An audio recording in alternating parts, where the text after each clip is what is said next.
I think a lot of us think about climate change and the environment, and the image that comes to mind is cars or power stations, but actually 37% of energy-related carbon emissions come from the built environment.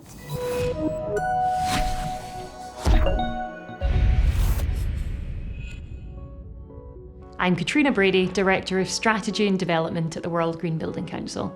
At an individual building level, there is so much that every person or organisation can do. Some of the core principles, and a phrase I really like, is to be lean, be clean, and be green.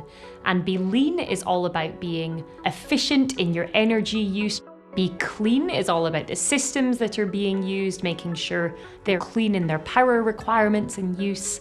And be green is all about the production and consumption of renewable energy. And we want people to be considering the whole life carbon emissions of a building or an asset. So not just the emissions of that specific building when it's operational, but we also need to change our thinking to consider the impacts of the way that we're operating or designing or using our building in terms of how it will impact the emissions it releases across its 50 to 100 year lifespan.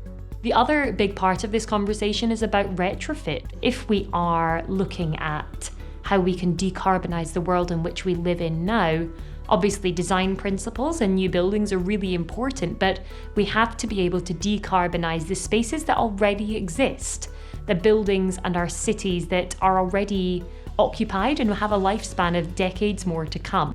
Taking this integrated approach is so vital through the life cycle of how we create and use buildings, and also how we retrofit our buildings today so that we're preparing for these climatic changes and hopefully future-proofing.